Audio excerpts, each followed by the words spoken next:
Welcome to our Fusion on Demand session, successfully supporting the use of an LMS and other teaching and learning technologies. Amy, Kate, and I are part of a team called Consulting and Training. We support faculty, staff, and students in their exploration, implementation, and use of the university's centrally supported instructional technology toolkit. This toolkit includes tools such as Brightspace, Gradescope, iClicker Cloud, Kaltura, Respondus Lockdown Browser, Turnitin, and several institutional tools built by Purdue, and a wide range of assistive technologies.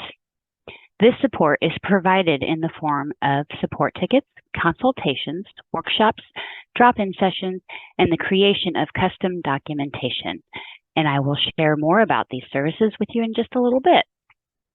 Our intended goal for you through this session is to illustrate how a support team can, 1, establish thresholds to define success, 2, determine what data to collect, and 3, use the data to tell our story.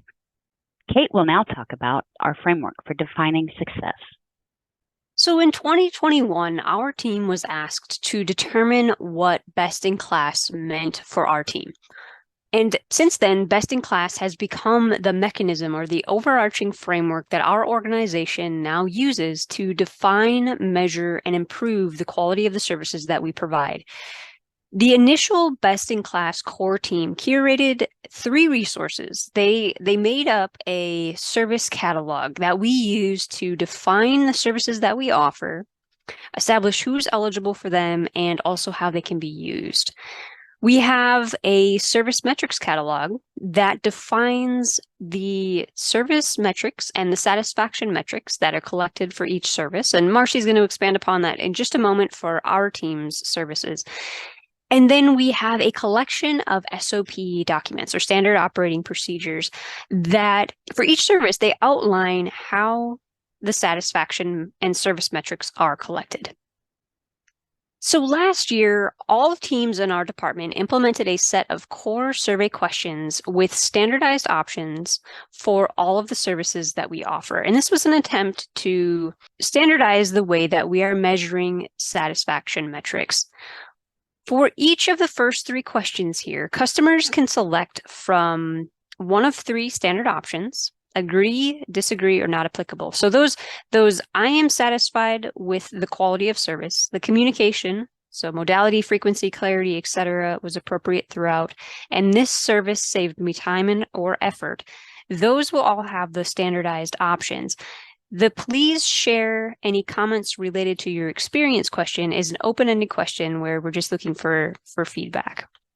In addition to those core statements or those core questions, we often ask service-specific questions to gain insight into our performance as individuals. So for example, in our consultation survey, one of the questions that we ask is, to what extent was your consultant knowledgeable?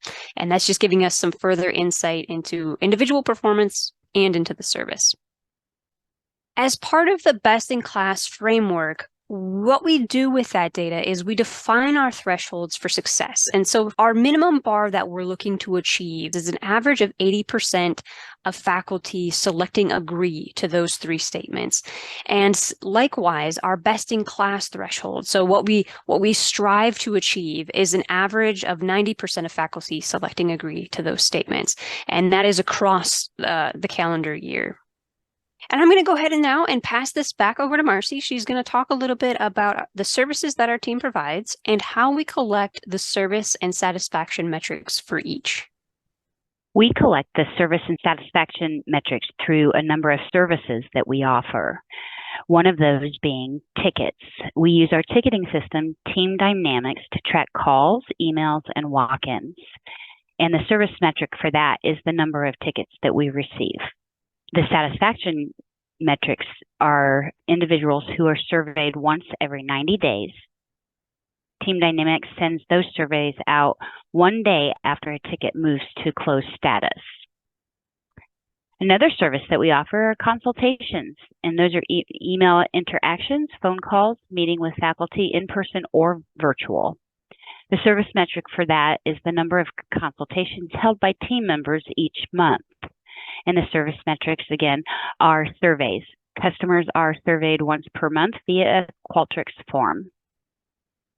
Another service that we offer is workshops. Those are public sessions open to the campus community or custom sessions that are requested by a department or a college. And the service metrics for that are the number of workshops per month and the number of people in attendance of that workshop. The satisfaction metrics for that are, again, surveys. Attendees are surveyed within 2 business days of the workshop through a Qualtrics form, and we do not survey attendees for sessions that we are invited to. One more service that we offer are drop-ins, and those are 1-hour Zoom meetings held daily for faculty and staff to just drop in with any questions on our supported toolkit, and they receive one-on-one assistance from our EdTech consultants. The service metrics for that are the number of drop-ins held and the number of individuals who attend those drop-ins per month. The satisfaction metrics for that are, again, surveys. Attendees are surveyed once a month, regardless of how many drop-ins they attend via a Qualtrics form. And last but not least, but we have accessibility as well. Our team offers accessibility training and consultations and also provides support in the use of assistive technologies. The service metrics for that are the number of tickets, the number of consultations, and the number of workshops held in a month. And just like all the other services that we offer, the satisfaction metrics come from the respective surveys previously mentioned. I'm going to pass this on to Kate, who will explain how all this data is pulled together. So once we've collected the data in the respective system, whether that's the ticketing system or Zoom or Qualtrics, we'll pull that data and enter it into our master spreadsheet for our team by month. And then at the end of the year, we will collectively assess all of that data, and in the spring, we will create what we have as an annual report. And in that report, we will talk about the service as a whole, what it entails, any changes that we made for the year. We'll include some survey quotes from faculty feedback, and then we will also include the service and satisfaction data that Marcie just mentioned. And in addition to that, we'll note where we scored in relation to those thresholds that we spoke about earlier, that minimum bar of 80% and that best-in-class threshold of 90%. We'll note for every service that our department offers where we scored in relation to that. Once the report has been finalized by the director of our department, the annual report will then be shared with the vice president of our broader organizational unit and onward and upward as seen fit. So just to give you an idea of our reporting lines, we are consulting and training. We are within the teaching and learning technologies. So the annual report is a collaboration of these 3 teams here. It will then be shared to the Purdue University Online, our broader organizational unit, who reports to the university president. And with that, we hope the story of how our organization defines and measures success to tell our story might just help you tell yours. Thanks for watching.